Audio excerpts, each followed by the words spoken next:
नमस्कार, मी सुरेश चिरडे. आपण पाहतात महाराष्ट्र 24 न्यूज. नगर परिषद दिग्रजच्या विद्युत विभागाला नगरसेवकांनीच ठोकले कुलूप. नगराध्यक्षाच्या ऑन द स्पॉट पाहणीत अधिकारी कर्मचारी अनुपस्थित.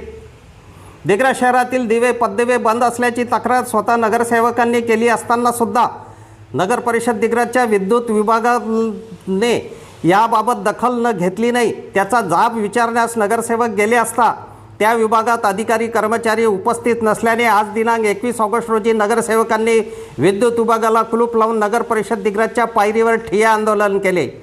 ठिय्या आंदोलनात नगरसेवक संदीप झाडे, नगरसेवक निलेश कुटे, नगरसेवक किशोर कोचडे, नगरसेवक राम नरळे, गजानन सुकळकर, दिनेश धाडवे सामील होते. ठिय्या आंदोलन सुरू असताना नगराध्यक्षा पंचशिला वाल्मिक इंगोले यांची एंट्री झाली.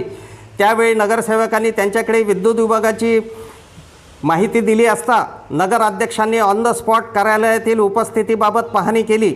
बऱ्याच कार्यालयात अधिकारी कर्मचारी अनुपस्थित होते. सध्या पावसाळ्याचे तसेच सण व उत्सवाचे दिवस सुरू असताना नगर परिषदेचे दिवे पददिवे बंद असल्याने नागरिकांची ओरड होत आहे. दिग्रज शहरातील जी परिस्थिती विजेची आणि लाईटाची निर्माण झालेली आहे, प्रत्येक प्रभागामध्ये पावसाळ्यामुळे विंचू, साप, बरेचसे म्हातारे यांना अतोनात त्रास होत आहे. अख्ख्या पेपरमध्ये पाहतो म्हटलं तर दिग्रजच्या लाईटाबद्दल रोजच बातमी असते. याच्या अनुषंगाने आमचे सर्व नगरसेवक या ठिकाणी एकत्र येऊन या लाईटाबद्दलचं नियोजन अतिशय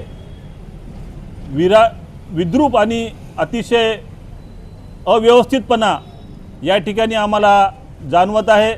प्रत्येक प्रभागातील नागरिक याबद्दल आम्हाला जाब विचारतोय. आमचंसुद्धा कर्तव्य बनते या प्रशासकाला की या लाईटाचं नियोजन कशा प्रकारे आणि याच्यावर होणारा खर्च कसा आहे याचा आम्ही जाब विचारण्यासाठी या ठिकाणी आज एकत्रित आलेलो आहोत. अफजल खान, ऋषिकेश हिरासह मी सुरेश चिरडे, महाराष्ट्र 24 न्यूज, दिग्रज, यवतमाळ. आमच्या पुढील बातम्याचे अपडेट पाहण्याकरिता आत्ताच आमच्या चॅनलला सबस्क्राईब करा व बेल आयकॉनवरती क्लिक करा. धन्यवाद.